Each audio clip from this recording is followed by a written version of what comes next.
cloud. Hello, welcome everyone. The third conscious living community meetup gathering, sitting around the campfire. Great to have everyone here today. For those of you who haven't attended before, I've got a YouTube channel, the Conscious Living Community, and really honored to have a new guest tonight. I shall be introducing very shortly. And the thing with this this gathering is an hour's conversation. It's really interactive. But the way I'm trying to shape it is I always have a special guest. So very fortunate. Emily West was an amazing guest last week. And if you haven't seen the episode with Emily giving amazing ideas, tips for creating structure, planning ahead, dealing with such unprecedented times. So I strongly recommend those who have not seen it to watch that episode again on the YouTube channel.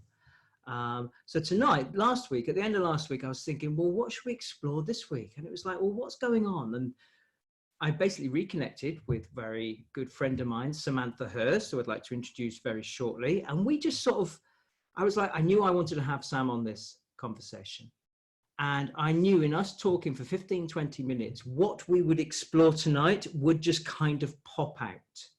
And the topic is really about rediscovering the heart of community, whatever that actually is. But there's so much going on. It feels like the last 2 weeks, my life has completely changed. And I'm sure it's the same for all of you. So before we start something someone reminded me I forgot to do last week, we're going to arrive. So when I say arrive, just a bit of a conscious intentionality to bring ourselves to the room, to wherever you are in the world right now. So if you can close your eyes right now, you can just be aware of your body and space. Begin to really arrive into this moment, the present moment, the here and now. I'm honored that you've given your time for this tonight and what the Conscious Living Community is about. Bringing some calm and connection and presence. So breathe into this present moment. You've given yourself a gift to be here, to connect not just to those of you around you right now to share this conversation, but to connect to the present moment. So I don't know what's been happening in your life recently, what's happening for you today. That can all just let go, flow away right now. Because I don't know about you, when I'm really present, a peace begins to emerge, a clarity emerges. So I'd like you to just take this moment to really breathe in what's going to be helpful for you. What would you like to bring to the room tonight? Whether it's something you want to share, some awareness, something you're looking for that we can help you with. Whatever occurs to you right now, hold that in your mind. And I'd like to invite you to be grateful for whatever it is you're most appreciating in your life right now. There's so many people going through difficult circumstances and times. And it's really helpful just to focus on what we can be grateful for right now. So just taking a few more deep breaths, becoming more alert and aware. I'm going to start the conversation. So in your own time, when you begin to wake up, back here, and I'd like to welcome, wow, Sam, I was thinking about how I do my intros with you. It's like we met on a retreat with Dick and Bettinger 4 or 5 years ago. The king of conscious awareness and loving kindness himself, who I know is recovering from COVID-19. But welcome, Sam. Hi, thank you for having me. Thank you for everyone for being here as well. 14 people, that's amazing. Yeah, and Sam, maybe you want to just introduce yourself as a coach, as a human being. Okay, I am Sam. I live in Westcliff-on-Sea in Essex. I have an 18-year-old son. My main work is as a mental health coach, using the 3 principles understanding, and I also paint, and I've also written a book on love. So yeah, that's kind of what I do in a nutshell. I know we haven't got very long. I just love to share. I feel like I have been given a gift, and that gift is something that I share with as many people as I can. You know, it really does touch people's hearts and changes their lives. And what it did for me, I won't go too much into my story, but it completely transformed my life from mental illness to mental health around 8 years ago. And from that point on, it was a calling to share with others. And here I am doing that. And so needed in the times that we're in right now. Yeah, absolutely. Yeah. And this is the thing, isn't it? So what we're going to be exploring, and this is where, guys who are new to it, you know, you're on mute, you can unmute, ask questions. Maybe we're going to talk for 5-10 minutes, me and Sam, in conversation around this theme of rediscovering the heart of community. But it's really fluid. And I know there's fellow coaches here. We've all got wisdom. So it's just going to flow. Just going to follow the moment. So if there's a moment where you can send me a message or you can unmute yourself, it's a conversation. What I want it to be, though, is also useful for people. So if you've got questions or reflections or something you want to share or something you're struggling with, let the hive mind and wholeheartedness, this conversation, serve you so we can help you. But Sam, it's like we had a conversation last week about, it occurred to me in setting up this community in service of love. Because when I was thinking, what I discussed with Sam, it was about love. You know, did you mention your book of poetry, which is amazing? I know a few other people here have got that book, which really goes straight in. But there's something about what's going on at the moment, about what we're rediscovering, what's happening, without us really thinking about it. The way we're acting, we're reaching out, we're serving, we're helping, without really thinking about ourselves. We are, in my mind and my own experience, rediscovering something. So Sam, I don't know, what's your experience? What are you rediscovering? Or maybe this is the way you've always been and you're seeing something, an awakening around you right now. Well, I guess for me personally, I'm seeing how I've never been more separate from people physically, and I'm a very tactile person, and how I've never also felt more connected to people. So there's just something in what is going on that is really, for most people, from what I can see, is opening people's hearts. And we're looking away, because we're looking away from what the outside can give us or what we believed it could give us, and people are going within.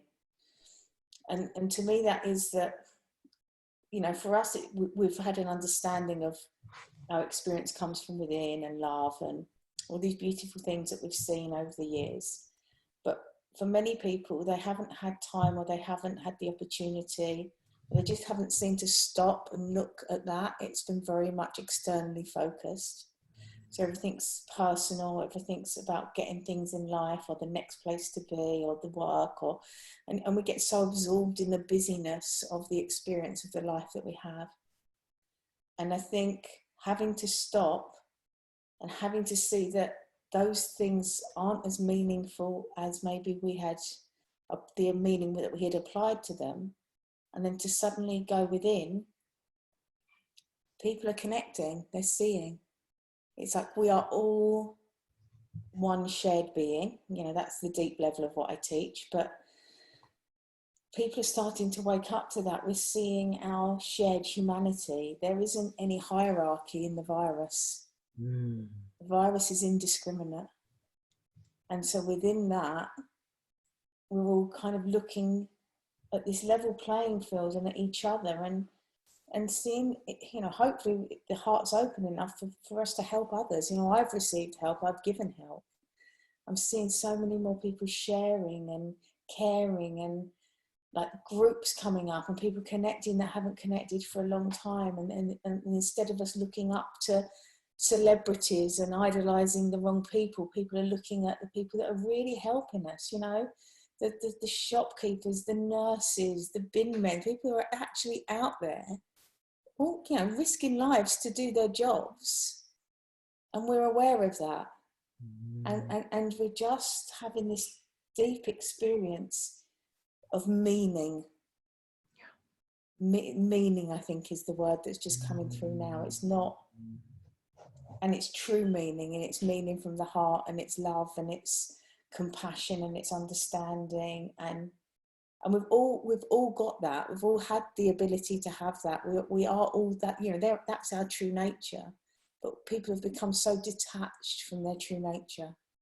So actually to reconnect to our true nature is just, you know, under awful circumstances. I'm in no way discounting what is going on at the human level. It's, you know, it's anxiety inducing, it's fearful, you know, we can all get caught up in the fear of it.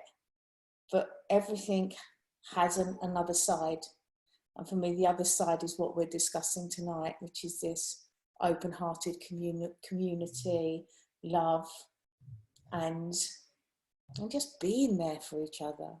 You know, I went out for a walk the other day, and I've got a mask I was given in Thailand when I was there in January that I use, and I found it really difficult that people couldn't see me smile at them. And I remember, and I know how much I smile at people. I'm very naturally very smiley, and it was like this. It's like something had been taken away from me. And it's like I'd never ever realised that I had taken something so small for granted. I'd taken it for granted. There's so many things that we're taking for granted that we're seeing now that we have taken for granted. And again, that simplicity. Like the simplicity in the little things, like smiling at someone showing up and being in the till so you can get your groceries. I mean, yeah, it's just it's not in the big things. Again, something we know through the principles, but it seems that everybody's seeing that. Back to one's shared humanity. Yeah, one love. There's something you were going towards about how our behaviors changed without us really consciously doing anything. I'm just going to park that a little bit. And for those of you, when we talk about some shorthand language around the principles, something called the 3 principles, and it's an understanding of how all experience comes from within and from beyond, if you like, the inside out nature of life. So everything you feel, hear, experience is coming from within the creative incubator of your own mind. But it looks like, and in the context of the situation, any feelings of fear, any insecurity, any anxiety, it looks like it's coming from your circumstances. It's coming from the radio, the television, the messaging, what you see when you're out in the streets.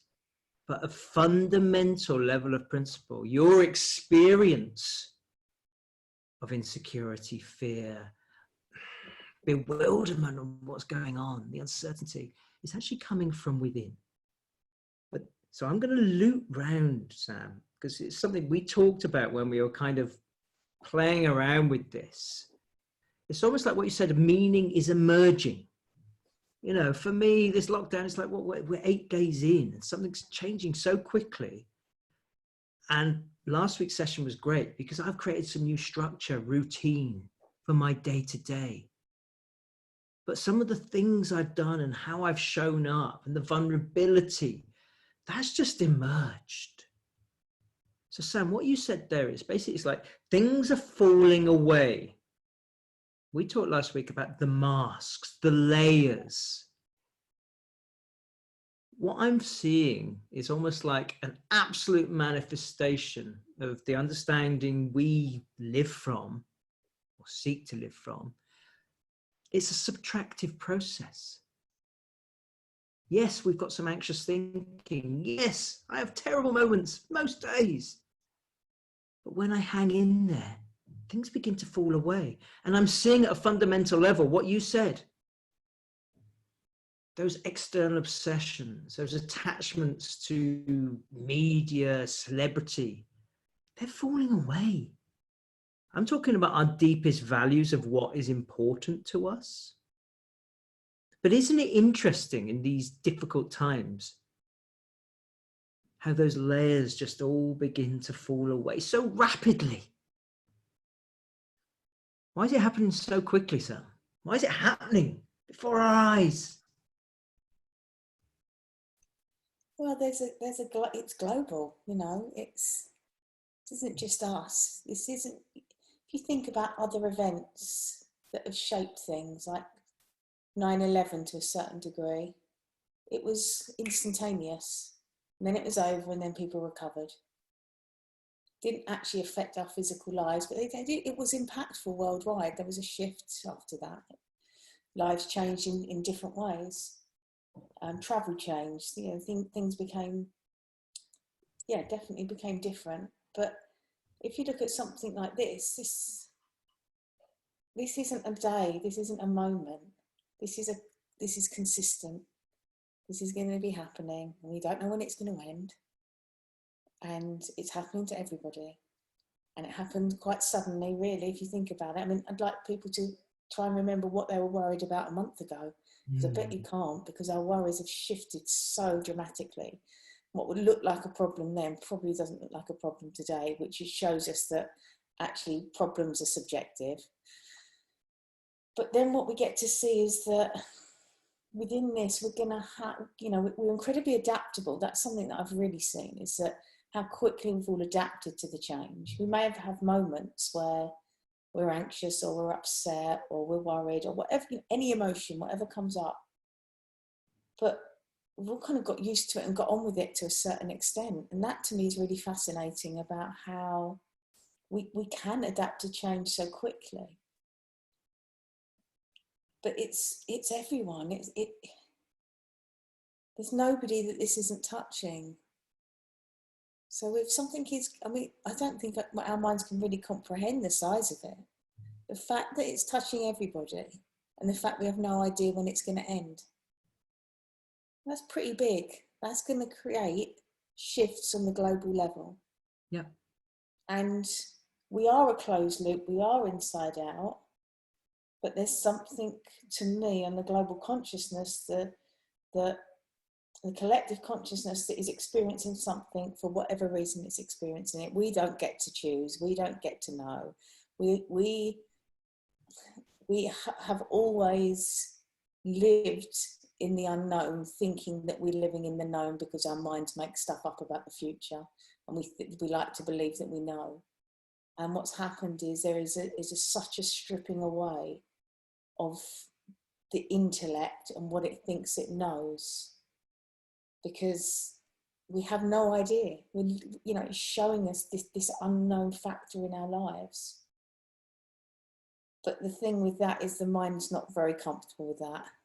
So again, I mean, I've had wobbles. I'm sure you have. I'm sure everybody has. There's been moments where, you know, I've been shaken up by it. But, you know, why wouldn't we be? We lived in one world, now we're living in another world.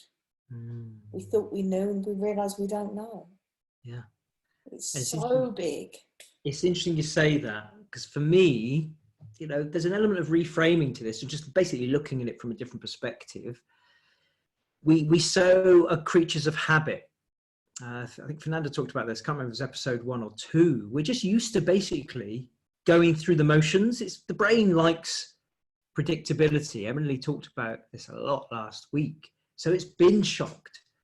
But I'm really interested in the fact that it's woken us up. We have to live more consciously at the moment. It is unsettling. But what's really interesting is that feeling within me. Well, that's just letting me know I'm having a new kind of experience. But it's also an invitation. We have to live more consciously at the moment. We just need to, from a survival. We have to kind of make different decisions day to day. And I'm really interested in that, Sam, that there's a bigger invitation here to wake up. You know, anyone who takes a more spiritual approach to life, all roads lead to it being about awareness, awareness, awareness, and acknowledging so much of what it is to be human is we're kind of on automatic pilot. It's just part of the human design. But when we really are conscious, when we wake up from the dream, when we see how what's going on in here isn't the reality out there, I'm like, okay. Something you said there, Sam, the things I was worried about a month ago. I've had conversations with some of the people in this group about this. Just think about, oh, I'm worried about the opinion of others and what people think of me. Yeah? Coming from a place of insecurity and fear or ego. Oh, where's that gone? What does that tell us? Is this not an invitation, Sam, for us to let go of a lot of bullshit? I think more than an invitation, it's we've been slapped around the face with it. Yeah. It's what choice do we have? The things that looked important don't seem so important. The things that we believed were true maybe aren't so true. I mean, as a principal's teacher, I still get lost in my own beliefs and they look real. But again, I'm getting to see through so many of them through this experience. You know, and there'll be more. You know, anything that isn't the present moment is made of belief. So, you know, our life is a belief. But there's so many that we're invisible. You know, we know our own thinking's invisible. But again, we're getting to see it. We're getting to see through ourselves. We're getting to see, again, back to community and society. We're seeing what's important. Money's not really making much difference. I mean, I get that if you've lost your job or work's reduced, you know, it has for me a bit, you know, there's issues around money, but actually, as long as we have our homes and we put food on the table, we can't do anything with that money at the moment. So that falls away. It's like, again, this falling away of so many things that look like they held value. What really holds value is our connections, our love, the people. You know,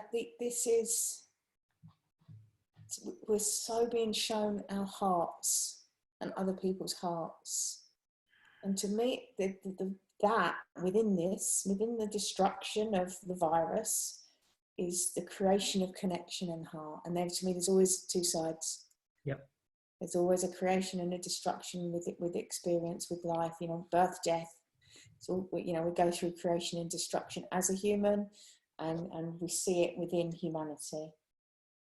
And within this destruction and this change, there will be beauty.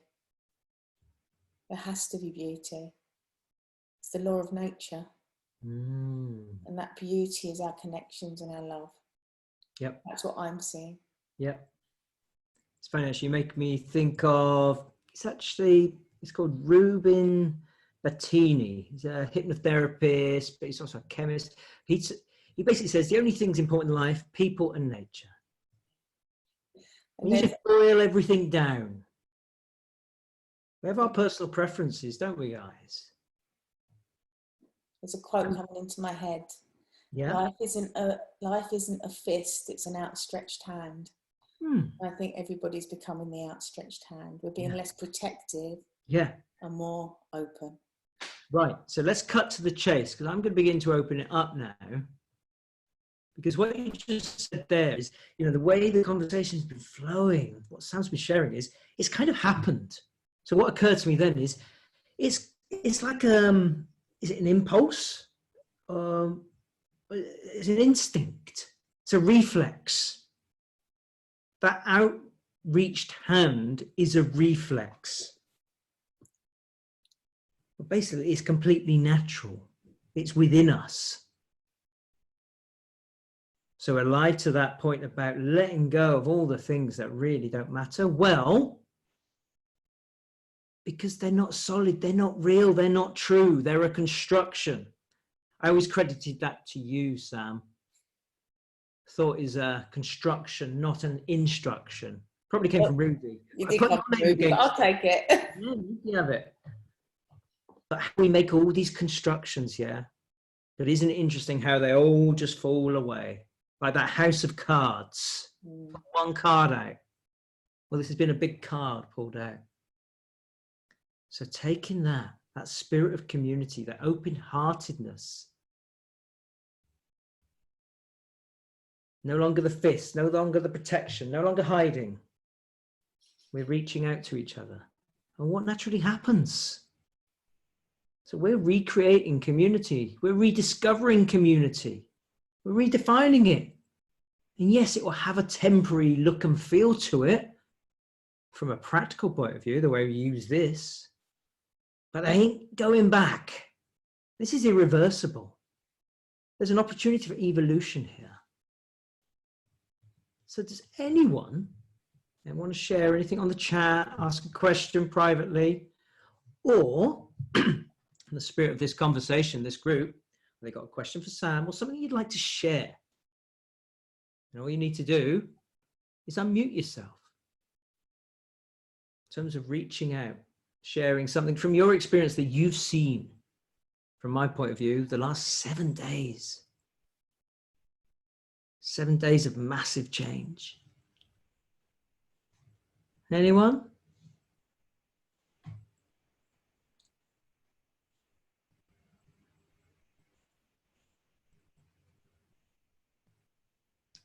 Everyone's feeling quite still, Sam. That's nice. How's it shown up for you in your community, for people around you?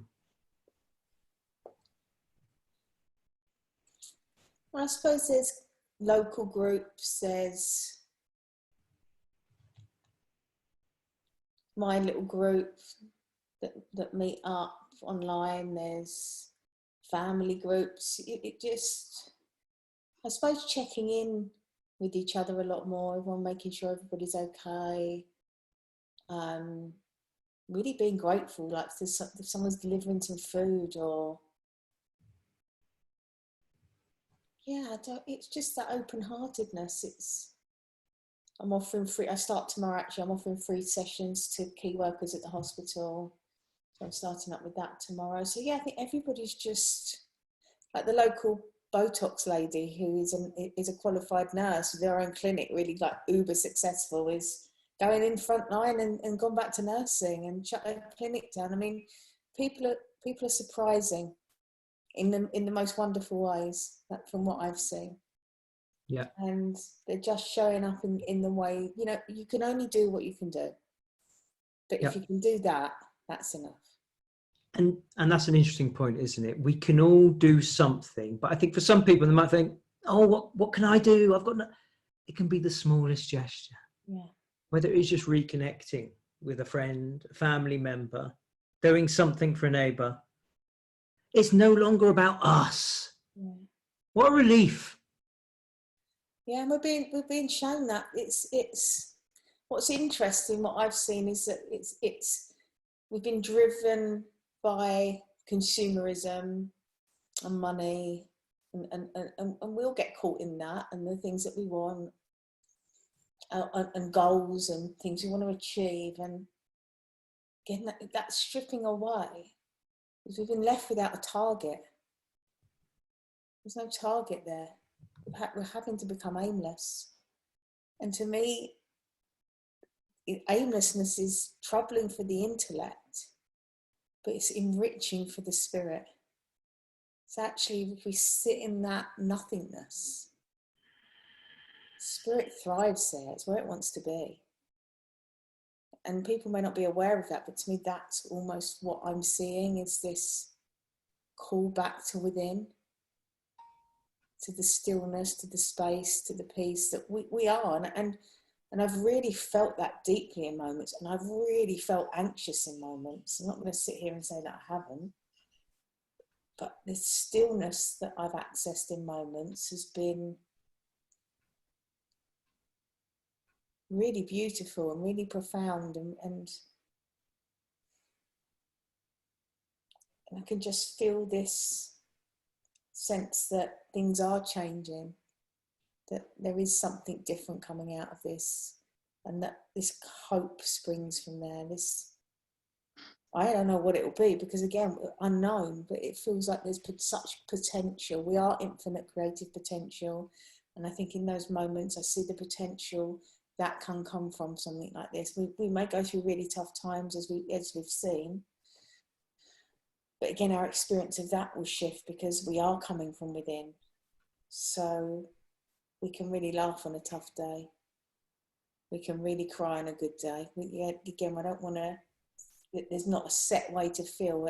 It's that allowance of however you feel day to day, moment to moment, is, you know, we're allowed to feel whatever we feel, but also be aware that that changes constantly. Yes. And there's something what you said there I want to zero in on, because those feelings, it's like you basically, in the midst of all of this storm, there can be peace. But for some people, what's really interesting is that you can begin to feel really unsettled, get overwhelmed and anxious.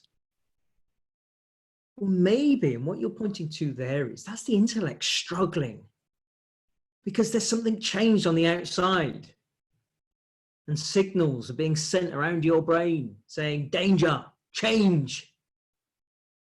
Comes back to my idea of it being an invitation. And if we can hang in there, that space on the other side of that overwhelm, that anxiety, maybe that's just the intellect just fighting. But if we surrender to that experience and not be afraid of that experience, something sits beyond that. So is this not an opportunity to find peace within when we're so externally challenged? Or do we say, I'm feeling this way because of everything out there? And we miss this opportunity to grow, to rediscover our true nature, whatever you want to call it. I guess there's going to be both. And I guess that's okay too, because some people are going to hear, some people have the ears to hear during this experience and they'll be called home, and others won't. But none of those people will be in the wrong place for them. It can only be the experience that we're in, and that's true for everybody.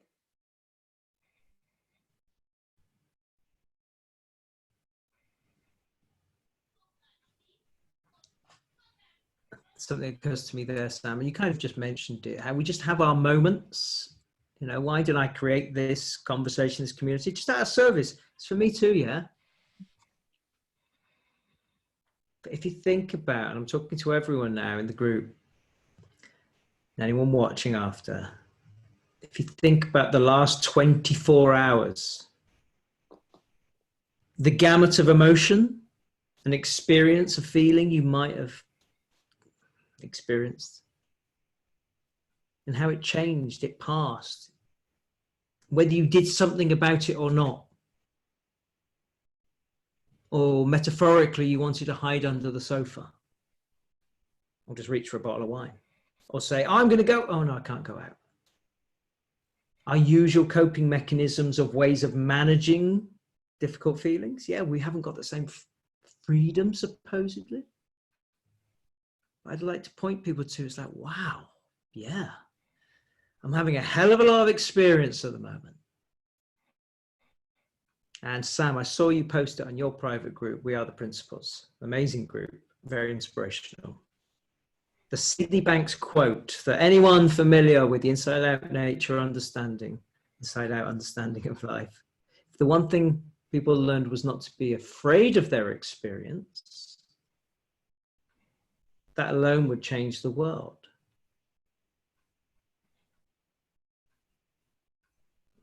And you said this is really apt right now. God, it is.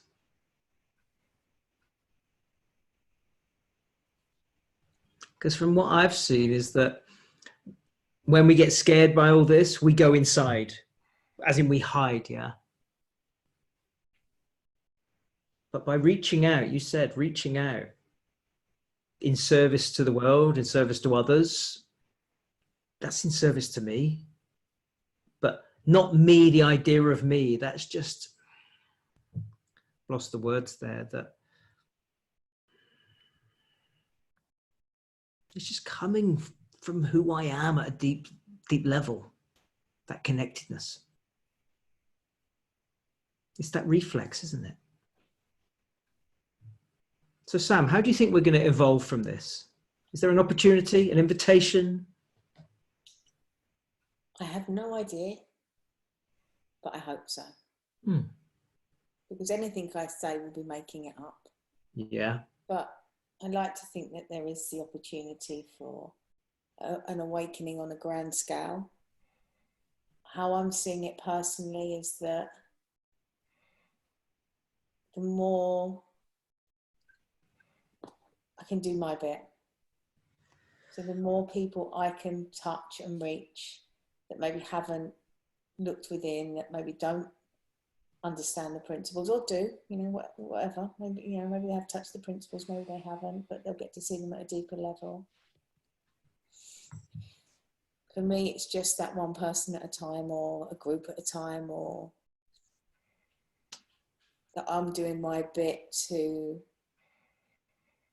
help others, and for them to go within, and for them to have some kind of an awakening to truth, because it's been the most valuable gift I've ever had in my life.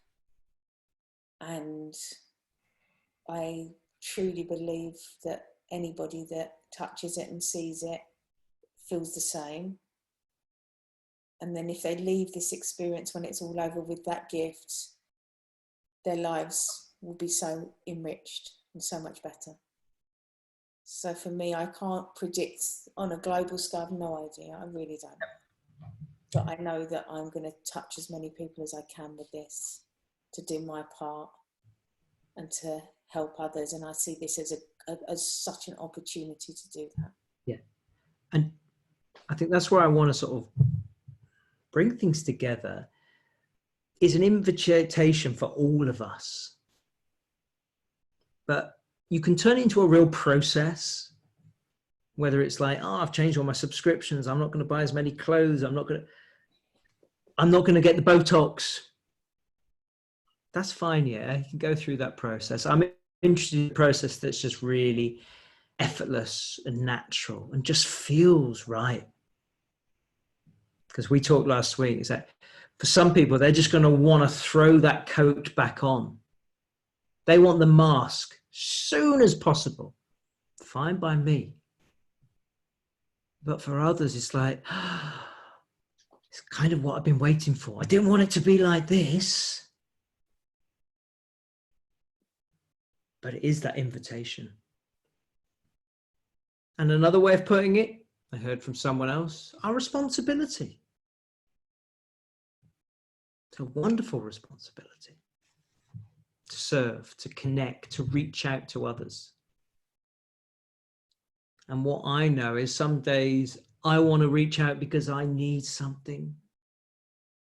I'm just not seeing it in the moment. I'm suffering. I'm feeling difficult, feeling the challenge of it all, overwhelmed. And then it's the other way around. Someone might reach out to me. So Fernanda, I think you'd like to share. So you very courteously raised your hand. So if you'd like to unmute yourself, Fernanda. I think I've done. Yeah. I think one thing that came to mind there is an invitation for us as human beings to restore our faith in humanity.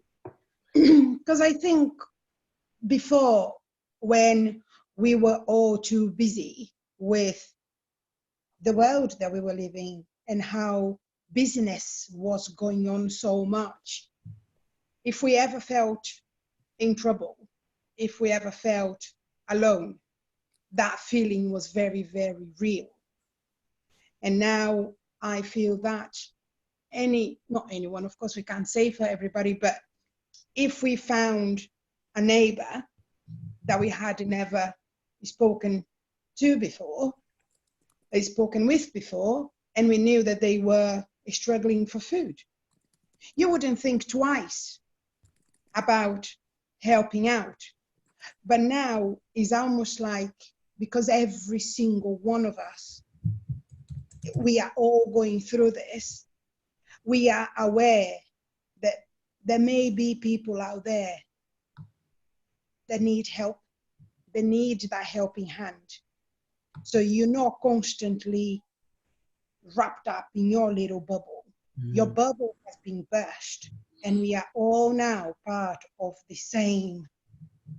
And then you look to one side and you go, actually, I have a neighbor, and they may be needing something from me, as equally that I may be needing from someone else. And I think now everybody just goes, do you know what have I got to lose? We all in the same boat. Why can't I just ask for help? Why can't I help?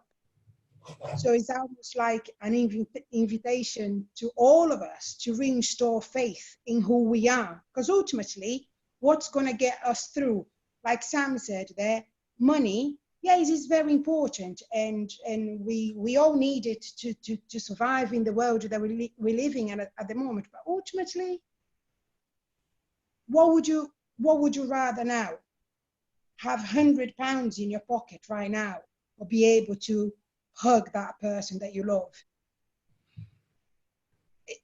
So ultimately, it's all meaningless, and it is all to do with us as human beings touching and going back to what we are made out of, and sharing, because that's what's going to get us through, is helping each other. Is staying at home to help the front line, the NHS. I'm not helping anyone immediately. I live on my own. If I go out and I come back, I'm not infecting anyone. But I could put myself at risk and need the service, and then be another one that those doctors and nurses are going to have to look after. So it's only helping. That's all it is. That's the only thing that's going to get us through here. Is the government helping financially, the employees and the self-employed, and every single one of us. It's every time I get anxious and I get, oh my God, what are we going to do? Oh my God. Well, do you know what? There's nothing that we can do. Nothing. We just need to help each other and stay together. That's all we can do. Nothing else. Fernand, you used the phrase beautifully. It's burst the bubble, and it's removed the layers between us. So somebody shared, I'm finding people are sharing their feelings and being more open than they have ever been.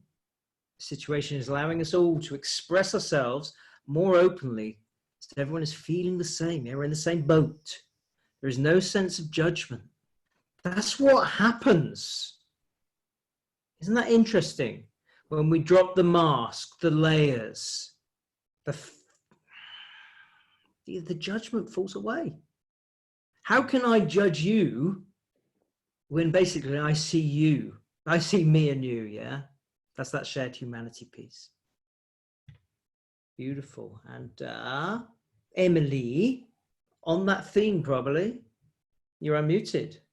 Thanks, darling. Well, I think something to touch on interestingly around helping people, which we absolutely should be doing right now, but something I've observed is that it can also be another form of distraction. And where I live, and I'm part of a couple of community groups, we have more volunteers to help than people who need help, which is a wonderful situation to be in.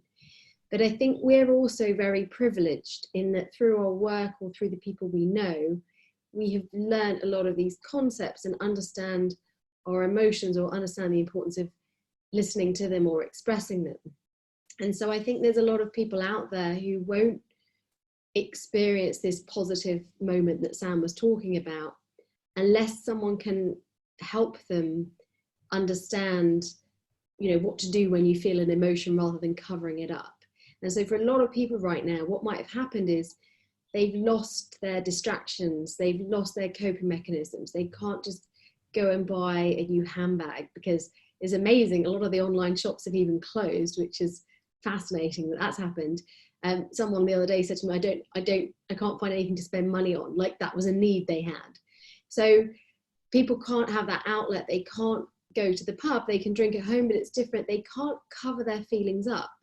And whilst there's a huge opportunity there, if you can't cover your feelings up, there's a huge opportunity to have that moment of introspection, to start to understand yourself better, to have some of these moments of realization. I think there's also a huge number of people that aren't equipped to do that, or have never had a conversation about that. So they'll be going to find another distraction, which might be actually going to help people, or busying themselves by reading too much news, or going on social media obsessively and over communicating with others, and miss that stillness. And one of the things that we can do as coaches is actually just talk about the importance of stopping, and when you have an emotion, yes, okay, it's your reaction to your experience, but also acknowledge it, experience it.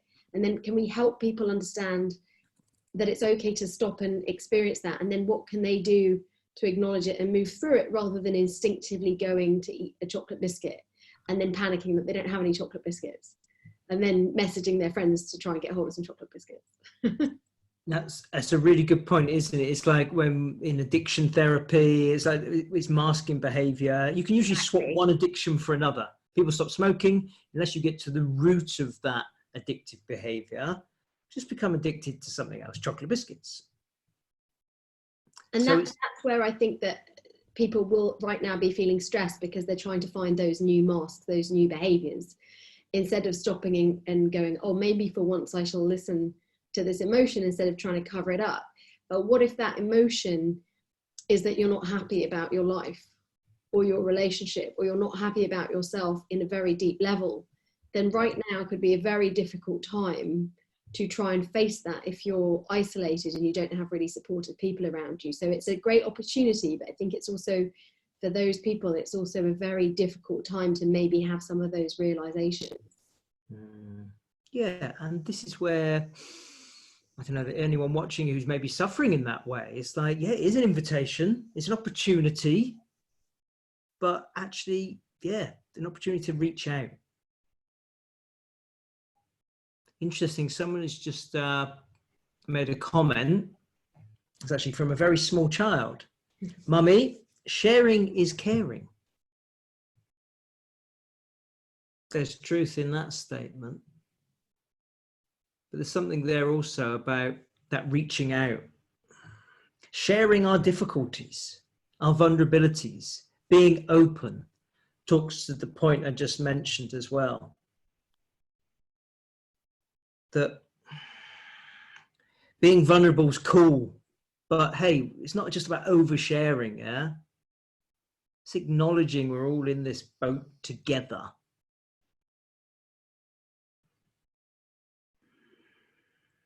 Is there any other questions? Thank you for sharing that, Emily, because it is difficult, yeah? If you're used to things being a certain way or coping a certain way. Is there anything you want to add to that, Emily, about how maybe people can, what you said, push through it, be comfortable with being uncomfortable? I think, like you said about where if you do share with others and express that you're finding things uncomfortable, or that feelings have come up, just to have the conversations in that way, so that other people feel like you can say, oh, you know, what are you feeling, or have you become uncomfortable about something? So just that people feel permission to start exploring their and expressing their emotions, which to a lot of us would be a very natural thing, Yep. but a lot of other people isn't. So just giving people permission to do that, or asking them the questions that make them just stop and think, oh, what are my emotions today? You know, have I checked in with my emotional self? Because my intellect, everyone's intellects are so busy right now, planning, and, you know, that part is taken care of, planning and panicking and all those things. And what is, you know, how is your emotional self, and what feelings are coming up? So just the more all of us can have those conversations with people, or share our own experiences, that can just be the prompt that lets somebody else feel like it's okay to tap into their emotions and sit with them for a minute before they reach to kind of cover it up with some kind of distraction or to move on from it, but just to have that moment of they can express it and it's okay, whatever they're feeling. Beautiful. Thank you very much, Emily. I'd like to bring Sam back, so I do like to keep on track with the time here. So if there's any other final questions. But Sam, are you there? I think just speaking to what Emily said, some people are going to be enriched from this time and have insight and really kind of change and see things, and some won't. Again, we can only just show up for the people that are in front of us. And I really know how tough it must be for some people, but to me, suffering is just part of the human deal. We all suffer, and if those distractions get stripped away, and then it leads to suffering, and then they find another distraction, I hope that at some point the suffering brings them to themselves, to within. But it doesn't in every case, of course not. But I know that my suffering that led me to the understanding and what I saw was a gift. But it would never be a gift I'd want to give to anybody else, because it was pretty hideous as a gift. But I can see that it was a gift because of what it gave me and how it enriched me and how it got me to see who I really was and the truth of my human experience. But again, we don't see that when we're in it. So the suffering, the person in the suffering doesn't look like it's going to have any gifts within it. It just looks like hell. But when you come out of it, you can see that there was gifts. We don't join the dots going forward. We're just there suffering. But when we come out of something and we have an experience and we have insight, we look back and we can join the dots and we can see what the process was. So I think that's as well to remember that it's okay to suffer. We don't have to avoid it. We're going to suffer. It's part of the deal. Yep. As you said, comfortable with being uncomfortable, as our dear teacher Dickens says. But that is life. Yeah. And again, it's this. Ultimately, what this experience is doing is stripping people's distractions away. That's creating suffering that will hopefully get them to have an awakening. But as I said, of course, not everybody will. No, absolutely. And someone's just commented to the group, it's time for reassessment of life as we know it. I've come to reevaluate what I've taken for granted. That's that whole thing, yeah? The trance, the autopilot. It's kind of brought everything up into the open. But as you said, not everyone's up for it. So it is a gift. And as Steen says, in the bigger scale, possibility for mankind to raise consciousness. It's that waking up thing. That's why I called this the conscious living community. But on a smaller scale, to realize we are all connected and a part of nature. Absolutely. To see the illusion of that separation. And that's the deep track. You started on that theme, didn't you? The nature of your work, Sam. Nature of this kind of conversation. Really cutting to the chase. Yes, there's the practical aspects of life. So I think you're right, Steen. There's a gift here. It's how we can all work together. So any closing words, Sam? Then I'm just going to do a closing little piece because I think it's been I find it very peaceful and restful and hopeful conversation. I think just know that you are the gift.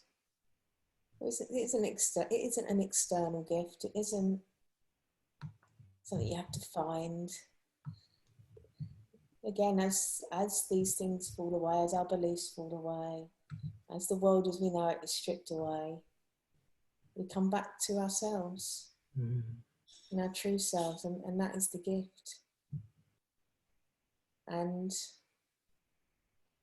again, this quote I've thought of it for ages, but life isn't a fist, it's an outstretched hand. Just be that outstretched hand. Yes, beautiful. And you know what? I'm going to take this moment right now for everyone, the invitations, we close this out, to think about that gift, that whether it's the gift that you share and can share with the world, that outstretched hand. So make this personal to you right now, taking the opportunity to just sit in this moment. What is that gift for you, whether it's personal for you, that you can share, you can take action on, or the gift that's within you? Sam says, it's part of your true nature. And breathe that in and let it fill your being right now, that gift.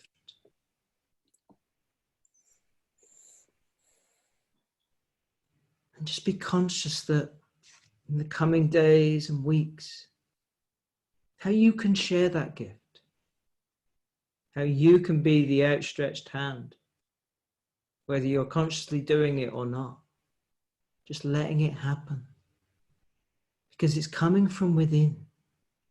No obstacles, no barriers, no fear of judgment, coming from that place deep inside of you, that place of you made of love,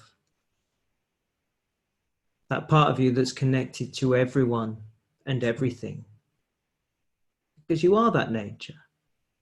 There's no separation. That's the invitation. That's the invitation that is this gift that's within all of you. And it was there all along. It's never going away, because it never went anywhere. And it's just one thought away. So from that place of gratitude and that gift that's within all of us, I'd like to come back towards now. Never left the present moment. I don't know about you, but I'm feeling a real sense of peace and gratitude and connection. So, Sam, that's been amazing. Good. Thank you you for having me. sharing. Thank you.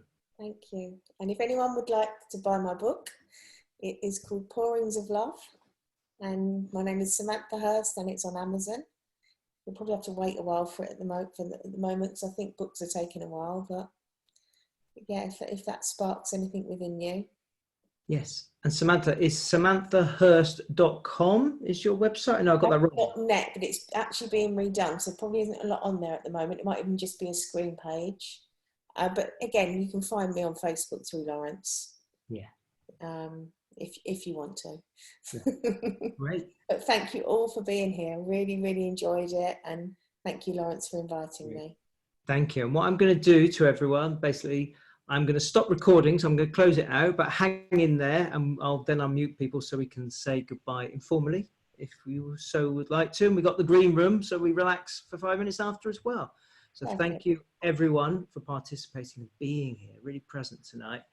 And thank you for anyone who's watched this all the way to the end on the recording on YouTube. Thank you very much for hanging in there for a whole hour. Really appreciate it. Thank you. Thank you. Bye. Thank you. Thank you so much.